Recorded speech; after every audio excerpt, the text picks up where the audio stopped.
Hi everyone, I hope that you're all doing amazing wherever you are in the world. My name is Shikha and I welcome you to my channel.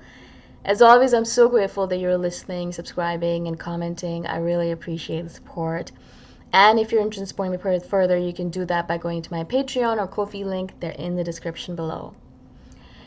In this one, I wanted to speak to you about being too independent. I know I've done videos on this in the past about INFJs being extremely independent and being able to take care of ourselves.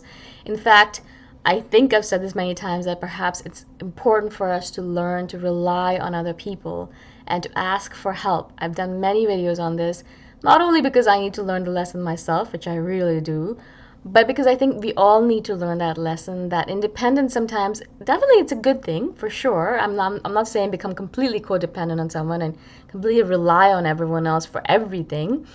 But I'm saying that too much independence also, too much separating ourselves from other people, not asking for help, not relying on anyone else, even when we need it, is actually a negative thing. It can be taken too far. And I know a lot of you guys, and me, a lot of us are doing this. And I notice in the comments that you're sending me, where I think to myself, I like the fact that you can take care of yourself, but perhaps it's time for you to let go a bit and let someone else take care of you, especially because they really want to take care of you and you're pushing them away.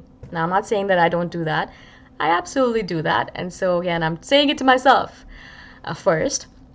One of the examples I can give you from recent times is when so usually once every 2 months, once every 3 months, for some reason I get a migraine. I don't know why. Usually around my period, I get a migraine, and then I feel so sick for that whole day. My head's hurting.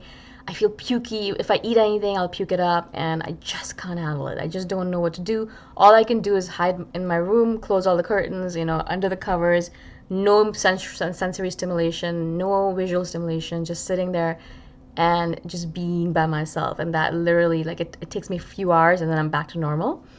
So a couple of days ago, I had that moment where I was in that stage where I had a migraine, I was feeling sick, and I felt terrible. And I puked once, and then I tried to eat a little bit something, but I felt pukey again. And in that moment in time, I was at home, so my mom was around. Normally, I deal with this by myself. I'm in my room in Chiang Mai or wherever I'm in the world by myself, and I'll deal with it myself, of course. So that's fine, because at that moment, I have to be independent, unless I can call upon a friend, which I usually cannot do for some reason.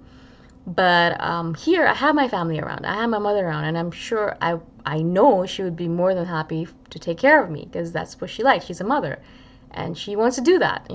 Not all the time, of course, but when I need it, I should be able to ask for it. I should ask for it. But I didn't, unfortunately, until it was too late, until it was like 11 at night, and I was like, I really don't feel good still. And usually by this time, I feel better. I don't know what's going on. And so, of course, I went to my mom. I'm like, Mom, I'm not feeling well. Thankfully, she was still awake. And then she took care of me. She did a couple of little things, but like she patted my back and she said soothing things and she got me some tea. It was just nice. And like I felt better, like instantaneously almost. Maybe I just needed that contact. But my independence streak was kind of coming in the way where even at that last moment when I was like, I really should talk to my mom about this because she would know what's going on, she would know what to do. Even in that moment, I was like, no, I can take care of myself. Again, it's the INFJ-ness in us. Like, I understand we all want to be independent. We don't want to rely on anyone. We don't want to show our weak side to someone. We don't want to be vulnerable in front of someone. We want to take care of other people. We want to be the strong ones. People can rely on us. We don't want to rely on them. Things like that. Like, I get all of that. I get why we're doing it. I've learned all of that myself. I've read it in so many books about us. It's fine. But as I said, in some moments in time, I'm not saying in all moments, but in some moments in time, it's actually a good thing. It's actually a necessary thing, in fact, in order to rely on someone else to take care of you. I don't know. Maybe I could have gotten better on my own when I was sick that night and it would have been fine. But in that moment, we had a good bond. My mom and I were together. We were sitting around in the middle of the night and we were chatting and it was fun. It was nice and I liked it and it was nice. It felt good in the moment, and I know that I want to do more of that. I want to be able to rely on people more rather than be like, nah, I can do it myself. I know I've shared this story with you guys in the past as well, where I had dengue fever and I was in my room by myself, of course, because I didn't want to spread it to someone else.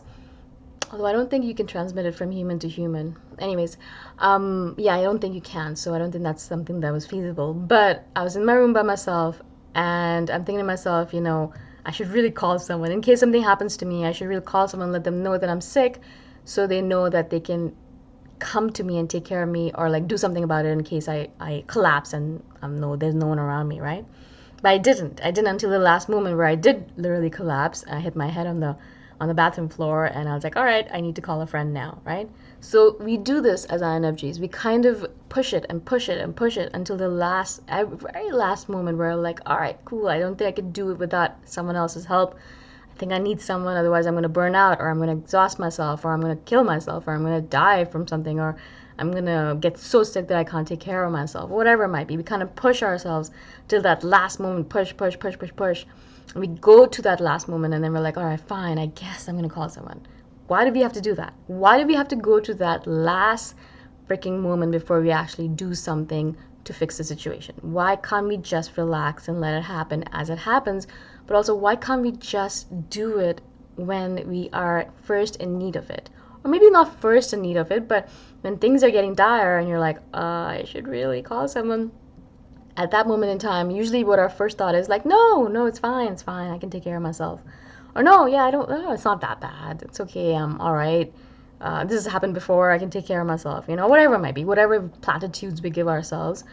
Instead of giving ourselves those platitudes, what we really should try and learn is to rely on someone else.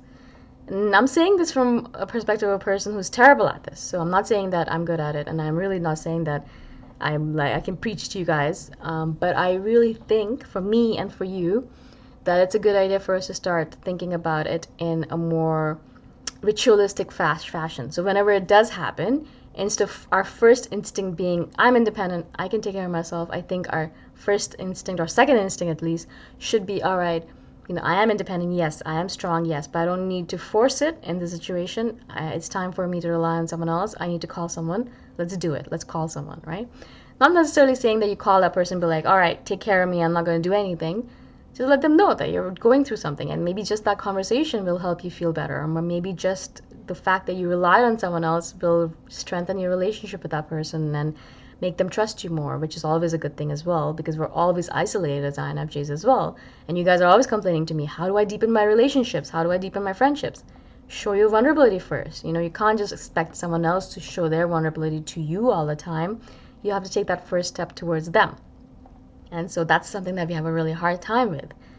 And again, as I said, it's a practice. It's a practice. We have to practice every single time. Every single time it comes up, and you're like, all right, there's two choices. Either I do deal with it myself and perhaps do it in a terrible fashion, or I rely upon someone else and let them help me out a little bit and perhaps get it done faster. It's little things like maybe painting a house or painting a room or something like that. We'll do it ourselves. It's fine. It's not a big deal. It's not a crisis situation if anything happens. But in certain other situations, when you're sick or you're tired or exhausted or burnt out or you really need someone else's help, in those moments in time, yes, independence can actually be a crutch. It can actually be a detriment to your health, to your well-being, to your relationships' well-being, because that person might think to them, all right, this person obviously doesn't want to rely on me. Why am I even with this person? Why am I even friends with this person when they don't trust me to take care of them, or why they don't want me around them when they're going through something so terrible? So that also can erode our relationships with other people. So again, if you want to deepen your relationship with someone, that's the first step. You show that you're vulnerable to them, you open up your heart a little bit more, and then they're able to kind of step in a bit and show their vulnerable side. And with that, like, the trust is built up over time, one brick at a time, right? Or one vulnerability at a time, right? And so as I said, again, I'm not good at this. I'm still learning. And so I'm hoping that you guys can be better at it than I can. So of course I'll keep on telling you guys to be better than me and try harder to be more vulnerable, to rely upon other people, because it really is, I think, the sign of a healthy INFJ when they're able to rely upon other people and show their vulnerability and not be so freaking independent, because I really think that can actually be a negative thing sometimes. It actually can be a weakness of ours in certain situations, okay? I hope this makes sense. Again, I'm so grateful that you're listening, subscribing, and commenting. If you have any questions about this video or any other video or anything else, please comment below and I shall do a follow-up video. Again, I'm so grateful, and I shall see you guys in the next one. Bye for now.